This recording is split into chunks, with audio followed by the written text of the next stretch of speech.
All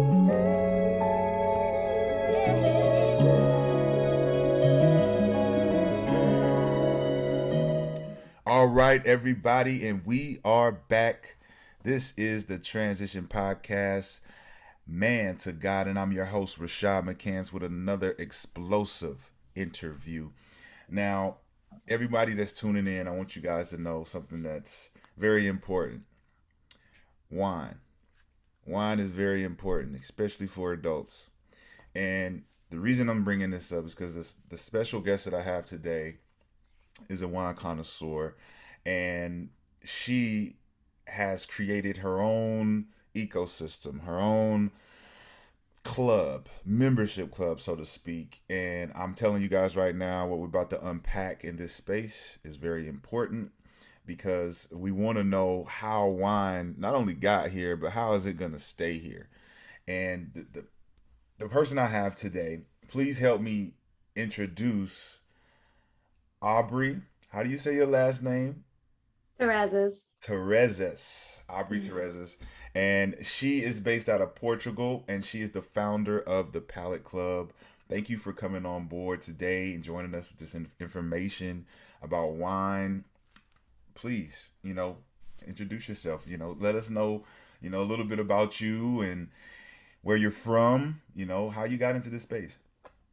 Yeah, so I'm Aubrey. I'm an advanced sommelier. I've sat for the Quarter of Master Sommelier's master exam a couple of times, but I came pretty far away from the land of wine. I was born in Des Moines, Iowa.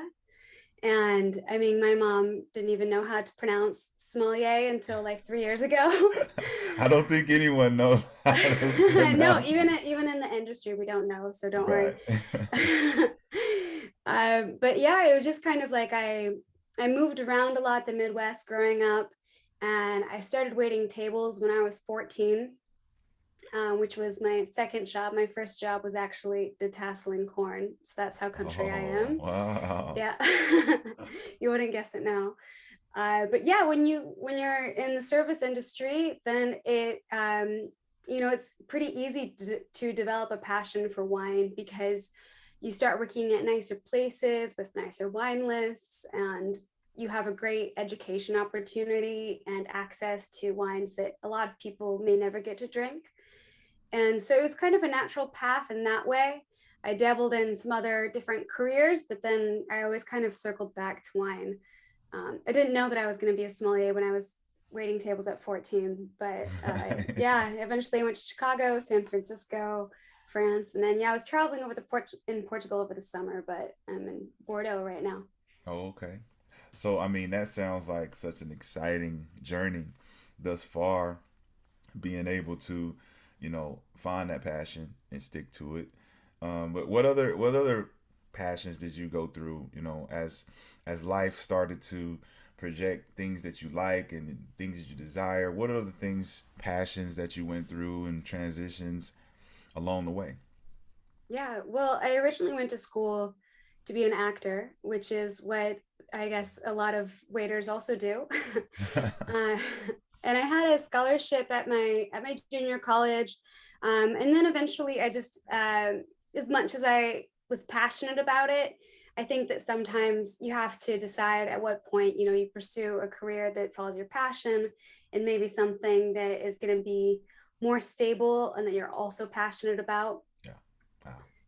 So I started learning French. I was a French major, and I started getting into wine at that time. But during college, I also got my yoga teaching certification. And so I've been teaching yoga and fitness. And I mean, not just yoga now, it's like spin, running, Yeah. TRX. I'm a personal trainer. And I did that for 11 years. And so there was oftentimes that kind of dance Hmm. too between like, do I follow this path or the other? And then about 4.5 years ago, I started working for myself. And so I focus a lot on marketing, launched Palette Club as well. And so, it all kind of led together to, I guess, entrepreneurship and Yeah. growth marketing, et cetera. Yeah. It seems to be a growing commonality for people once they've been through a couple different passions, a couple different transitions. they find their niche. They find that niche that really pulls them in. And I think that that's what everyone considers experience. Going through your bumps and bruises, and then finally deciphering all through the clouds and the fog. This is what I really like to do, and I'm going to kind of tackle this and drop everything behind. Not necessarily leave everything behind, but drop everything behind. But let's move forward and talk about more so the wine industry and where it is now compared to 4 years ago when you decided to jump into this space, and where was it then, and what kind of pulled you in to say this is a perfect time to come into this space? Yeah. Well, I had been working with wine for quite some time. At that point, I was a wine director at Michelin-starred restaurants in San Francisco, and experienced a lot of different sides of it as well. I did a little bit of retail, some sales, a lot of sommelier restaurant service. And the thing is, when you are in an industry like the service industry, you work really, really hard. Mm, And then there's at a certain point, um, maybe you start to realize that you're not servicing the people that you want to service, or maybe, well, that was part of it for me, is that I was only working with the top 1% that yeah, could afford to go to a Michelin-starred restaurant. But wine is so much bigger than that, and I wanted to make it a lot more accessible, yeah. reach younger people, millennials, and continue to cultivate that passion. And then also I was just working so damn hard that I was like, if I'm gonna give up 60 hours Yeah, of my time every week for 70K a year, then I'm gonna do it for myself. absolutely, absolutely. And that was my point prior to, was the the entrepreneurship after a time that you've been, pouring your hours in, your blood, sweat, and tears to someone else's vision, someone else's, pocket. Then you start to really say, like, I got ideas too. And the only thing that's stopping people from doing that is taking that first step. That first step to really realize you can do it. Like, this is something I Yeah. can do. I'm going to take this first step. And, as a woman in a male driven industry, how was you able to maneuver, from San Francisco, we talking top one, this is Silicon Valley, Yeah. everyone's the everyone, right? How did you maneuver to be able to not only, say goodbye and start your own, but to excel as well? Mhm. Well, lucky for me, I had that experience of, working in wine. It was very similar, especially because I was a somm when I was so young. When you're 24 years old and I went up to the table, people thought I was the hostess, or they were like, "Oh, what are you going to school for?" And I'm like, "Well, actually, I have my degree. Thank you. This is my profession." And so I was used to being underestimated. Mm-hmm. So when I transitioned into the world of startups and needing to stand in front of VCs and hold my own in a room full of men, it wasn't a shock for me. Right. And I think a big part of it for women is that you have to be more prepared, more confident, because people often do, like I said, just underestimate you. And I think you also have to represent yourself from the jump, because they'll see you, especially I'm 5'1" too, so beyond me being young when everything started and being a woman, I'm also tiny. Mm-hmm. And so I had to go in and command force by telling them, I've been working in wine for 10 years. This is my idea. This is the market fit. This is why the time is right. And maybe men wouldn't always need to do that. They can go in Mm-hmm. and just talk about the product and talk about themselves later. But Yeah. you have to develop that trust earlier as a woman. So also, those are great points, and let's unpack a little bit of that. So let's talk about that preparation that you're giving the advice to women to have. Let's unpack that. What does that look like when you're trying to prepare for, let's say, a presentation, or just to be in these spaces with these men? What does a woman have to do in that preparation to be able to stand in her confidence, to go up to these guys and initiate, this sternness that you're talking about? Like, look, I've been here 10 years, blah, blah, blah. What does that look like as far as the preparation. Yeah, you know, it kind of did remind me of my brief days of acting, where you have to just drill the scene so much that when you're actually in front of the audience, it's just second nature. Mm-hmm. You know, all the movements come together, and it's like, you know, it's like being an athlete too. You know, you do the drills so much that way it's just part of your natural movement. Mm-hmm. It's just in your DNA. Absolutely. I love that. I love that. And everyone, not only just women, needs to hear that preparation, that drilling down when you're making a transition. That's the most important thing that you have to have in your arsenal, is to be prepared for whatever happens, because you never know what will Mm-hmm. happen, and that's why you have to be prepared. You might not, you might have a speaking engagement and not speak. How are you still going to engage? You know, you Right. still have to be prepared for one, two, and three. And, you know, you being a woman in a male dominated field, you know, it's important to see women rise up. And I think today we're living in a liberated world where women are starting to take hold of their futures and their desires and put them together and saying, Yeah. let's do this. Let's just jump out in the whim and let's do this. And I think that you are a testament to these women understanding that it can happen. It does take time, but it takes Mm-hmm. intention. You know, it takes that intention to say, I'm going to go do this. So let's also talk about the stigma in wine. Let's talk Yeah. about the the past time, how wine got here, and where we are now. Is there any particular what's the word I'm looking for? Is there any particular like hold off for how wine can take off as far as how it's presented and promoted to the masses? Yeah, I still definitely think that a lot of people are intimidated by it because it used to be, still is, a status symbol for old rich white men. Yeah.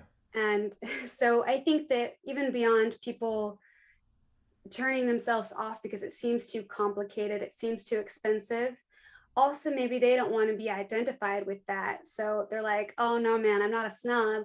I'll just take a beer, I'll take a cocktail. And it's really unfortunate because I mean, wine has been enjoyed by all types of people for thousands of years. You know, you find it in all sorts of cultures all around the world. And so I think that one, people need to be aware of maybe more accessible areas that are producing quality wine. Because I mean, not all of us can. I still don't drink a 60, 70, $100 bottle every night, you Right. know, but they're great wines for $20, $15. And also just to take a little bit of time I think that, well, let me take a step back. The wine industry is focused a lot on wine education, Mm. and that's what so many people in my profession do. But that's almost, I think, counterintuitive because it's like saying you need to learn about wine to enjoy this, Yeah. when actually we need to learn about the customer to help them enjoy it. Oh, amazing. That is amazing rollout right there. And when you think about that, I always go into the stores and wonder why there's so many wines in the wine aisle, right? And So many. I'm like, there's no way everyone buys every single one of these, you know, products. There has to be one wine brand on here that's never been bought. Like no one, because there's so many, it's so saturated that you have to know wine to know which one to pick. Yeah. So if you're walking down the aisle and you're like, I want some wine today, but it's so many to choose from, you have Mm-hmm. no idea which one is good or not. And that's where we get into your app, where you're educating people in a millennial modern way, Yeah. where they can pull up their app and they can say, you know, type in this, and it gives them the bitterness, the tech, all the qualities that you look for from a connoisseur, in an app. And what I want to bring to light for you is the new movement in wine is in the athlete space. All the athletes are drinking wine now. You know why? Athletes are drinking wine now because it makes them look cool. We're getting older. We're getting older. So when you're old And you don't want to, alcohol beats up your liver, beats up your Yeah. body, and you just want to be able to wake up in the morning and not take a whole day off, right? And so athletes are finding that wine is not only good for you and your Hmm. body and your circulation, but it feels good. It gives you a euphoria that's not over the top. It's not an overly Right. drunk. It's not an overly hallucinogen. And I love the space that you're in because it can merge into my dynamic. And I think that with you bringing it to the millennial side allows what these athletes are doing. They're making it cool. Yeah. They're making LeBron James, Jimmy Butler, even Tom Brady. These guys are making, man, I'm just sipping on some wine. I don't want to do too much. That's a cool feeling there. Talk about that aspect of how important it is for people to feel cool when they're enjoying their best drink. Yeah, definitely. I mean, that's just the thing is that I think that wine and alcoholic beverages, they're not meant to be a status symbol. They're meant to be something that you enjoy with friends because you're relaxing. I live in Europe and people will just have a glass of wine or two even with lunch, and they don't overdo it. They're just hanging out. Mm-hmm. Whereas there's kind of this culture, and I think that maybe it's a more recent development of maybe over the past 50 years in America, where you think that drinking always has to get you drunk, Yeah. you know?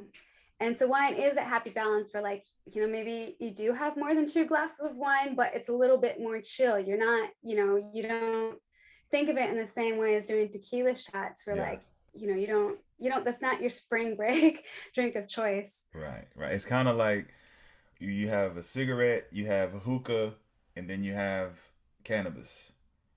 Yeah. Hookah is like the medium between the three. Like you go, hookah Mm-hmm. is the cool, relaxing. Cigarette. I'm not a cigarette smoker or anything like that. But then the four elements ended up with cigar being one of them. So if you have that medium, it's that medium that gives you that serenity that I like to Mm-hmm. call. And I think that red and white wine both with the right meals, with the right ambiance is always, a beautiful thing to do. Um, let's Yeah, move. I think that hookah analogy is actually really great for wine because the reason why it's chill is because it's not like a cigarette where you just smoke it in 2 minutes, just the same as like a shot or sometimes even a cocktail, like Yeah. a craft cocktail when it's really good. I've definitely had in 5 minutes before. But when the wine is good, you don't want to slam it. You want to take your time, just like the hookah. You're just gonna kind of sit with it, maybe like notice the different flavors and come back, see what's new. So it's by nature a little bit more relaxing and a little bit more meditative. Got it. Got it. So let's dive into the wine right now. Let's talk about your favorites. Let's start with red. Um, you know, a lot of people listening right now, they may or may not be, wine heads. So let's make them. Let's get them interested into it. So let's give them some of your favorites. Let's give them your top three reds, and why you actually like the top three reds. Okay. Well, so I'm not going to give specific producers because, what you can get is different wherever you are. Right. But I'm a huge fan of Bordeaux. That's actually where I am now. And the reason why I like it is because it has both power and elegance to it. So it has that sort of backbone, that structure. It ages really well if that's what you're going for, and that can be something more complex. And you said that's But Bordeaux. You said Bordeaux. Can you spell that for them? Bordea. Oh God, I'm really bad at spelling. AU. I can do it just fine. Yeah, I think I Okay, got you're it. listening to think I'm an idiot. Okay, Bordeaux. X. Yes, that's it. Yeah, Yeah. yeah. It's just when I have to, I'm better writing than Oh no, it's okay. I did not Trust me, I did not win the Bordeaux is a spelling hard bee. word. That's a hard word to spell. Yeah, So, Bordeaux's first. Okay, what's your second? I like the reds from Piedmont, which is in northern Italy a lot. So that's maybe not as well known as Bordeaux or Burgundy or Napa, but it's getting there actually. There's a rating system based in the UK that rates wines instead of like the old classification systems that they did in the 1800s. It's based on modern consumer demand. And for the first year, Piedmont Reds have made it to the first tier. So the main grape is Nebbiolo. And again, it's just so complex and wonderful. It's really, really great with food. The food there is perfectly simple. It's like pasta with truffle and olive oil. Mm-hmm. And the wines are so complex. And they have a lot of like mushroom and floral notes. I think they're great. I love it. I love it. So, what about your third? What is the third red you would advise people to check out? Mm. Well, we have to get out of Europe at some point. I so I think one wine that's pretty cool is Carbonnier from Chile. Mm. Chile's doing some really interesting things. Carmenere is a grape that originally came from Bordeaux. A lot of the grapes originally came from France. But again, it kind of has this a little bit of an earthier side to it, but also really, really ripe fruit that you might find in something like Australia or California. And so it's a really kind of funky, interesting blend of ripe and also more earthy. I love that. I love that. So let's get into the whites. Is my favorite. Um, I'm a Pinot Grigio guy myself. Santa Margarita is my favorite. Um, what are your top three? Pinot Grigio is great. I think it's always a good choice. I otherwise I really like white Burgundy with the Mm, Chardonnay grape, mm-hmm, rich and round. I like um, Viognier from Condrieu, which is also in the Rhone Valley in France. Kind mm, of has that big, rich texture like Chardonnay, but more lots of like luscious tropical fruits and mm-hmm. floral notes. Got it. Um, and if we can, I'm going to say champagne. Okay. Got to keep that champagne popping in there. Yep. I like that. I like that. So as far as the app is concerned, where you with the app, the development? I see you have an invest sign up there. Where are you guys at with that? I see it to be a very innovative platform, especially if you can tag along some of those bigger names to pull in some of these millennials. I think that you have an opportunity to really, really explode in the marketplace. Where are you guys at with the app, and where are you guys going with it? And also talk about the subscription box aspect that you have. Yeah. Well, so First Palate Club is a wine subscription service that uses AI to match wines to your taste. So basically, you get the wines that we selected and you rate them in the app 1 to 5 stars. And we have an algorithm with over 200 data points that can be found in wine. So it's kind of like Netflix in that the more you drink and rate, the more we know about your palate and can send wines matched to your taste. Wow. We're still in seed funding. I don't want to misrepresent the numbers. Our CEO is the main person in charge of it, but our next goal is to raise 1 million. Okay. That sounds very feasible. I'll definitely be putting some fillers out there for you guys. And I know some guys who are I very appreciate heavily that. um, invested in this space. Athletes. Amari Stoudemire is one. Jimmy Butler's is one. And LeBron James is another. And he's got a whole flock of other guys who are now on wine because of the bubble and the corona.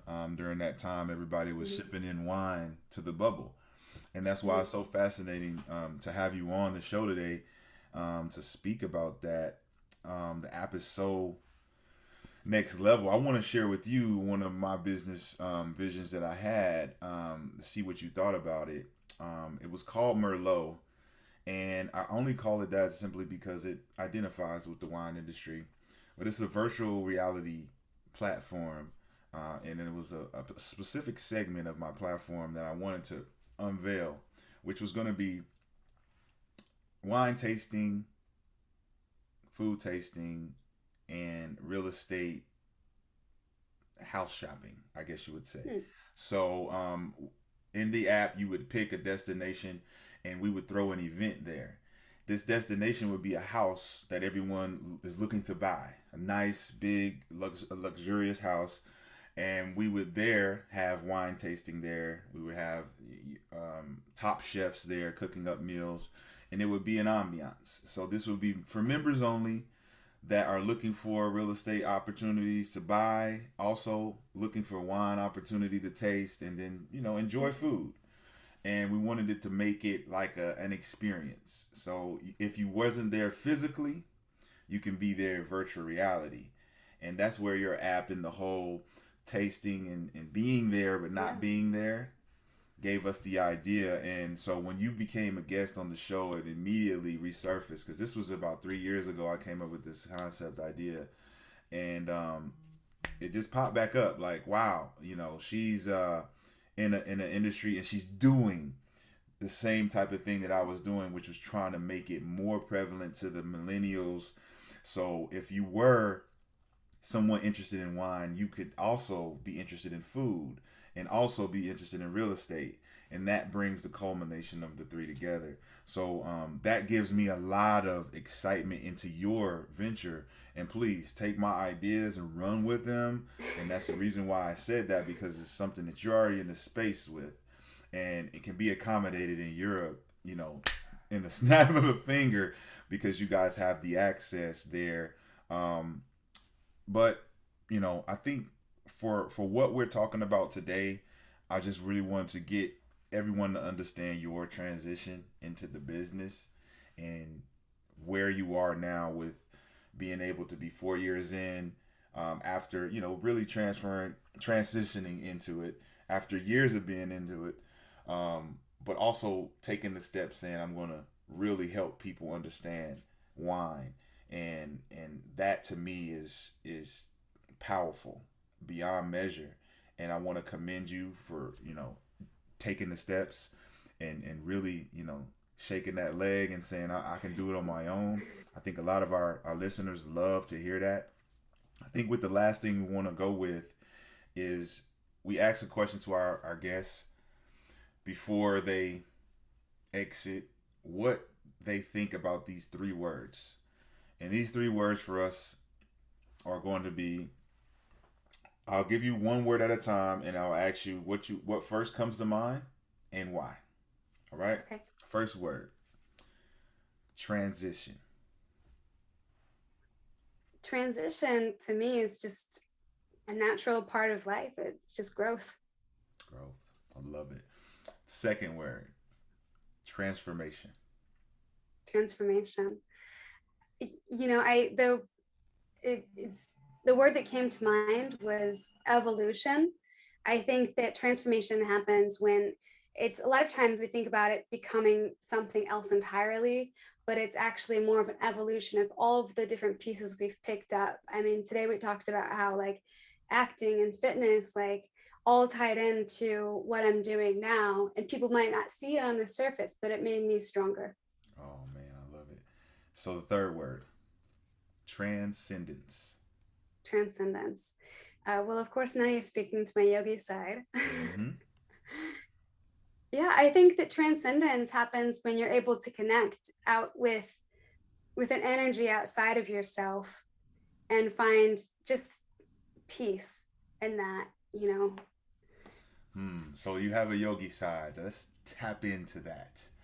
Um, so when we talk about higher vibrations, and talk about transcending, you talk about transformation and transition. I oftentimes like to talk to my viewers about what that means.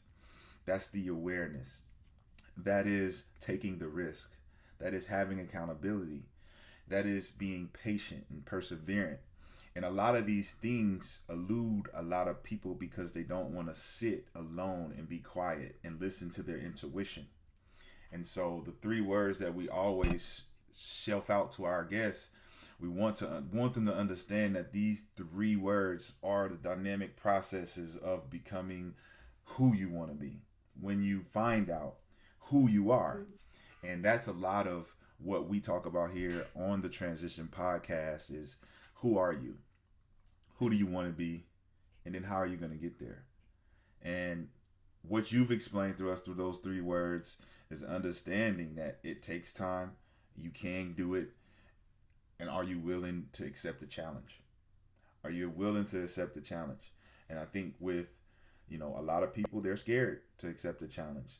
So for you, I think, in closing, could you tell us like how you accepted the challenge and persevered to where you are now and what's next? Yeah. Well, I think a lot of it is mindset, and that's kind of a buzzword that we hear a lot. But it's human nature. It's really in our DNA to protect ourselves by thinking of the worst case possible. And I think you should do that. Like write it down. What is the absolute worst thing that could happen? Because when you've realized that it's not that bad, worst case scenario, like I will get a job, any job, and it's going to be okay. And also think about what the best case scenario is, because a lot of people forget to look at the opportunity. They just look at the risk. So having that mindset, I think, really has helped me stay strong through the ups and the downs of starting businesses and transitioning careers. I love it. I love it. Well, hey, you guys heard it first. Now, Aubrey is a very busy woman and she has a lot on her plate. So, could you please tell the fans how they can reach out to you, social media links, how they can reach to ask, pick your brain about this particular industry? Yeah. So you can find me personally on LinkedIn, Aubrey Terrazas. I'm also on Instagram at Aubrey Pops Bottles. You can find Palette Club. I'll find you there too. PALATECLUB.com or palette_club. We ship to 44 states. So come find us, check us out, and definitely feel free. Just send me a message and I'll respond myself. I love it. Everybody tune in, tap in, paleteclub.com. I'm going to get my subscription box today, letting you guys know, and I'll be able to have some feedback next episode. And I want to thank Miss Aubrey for coming on to the Transition Podcast. Man, to God, we had a blast today. I learned a lot. I know that much. And for all the females out there, you do have a leader in this space that you can reach out to, that you can pick her brain and find out how she got here, what steps to take to get here. Don't hesitate. This is an amazing, phenomenal woman with a lot of information. And I didn't get to tap into her yogi side, but I'm going to bring her back to tap into her yogi side. Follow her on Instagram, tap into the LinkedIn. And I'd like to thank everybody for listening. And Aubrey, thank you so much for coming on. It was a pleasure. So much. Thank you. And namaste. And this is the Transition Podcast, man to God. I'm your host, Rashad McCants. And until next time.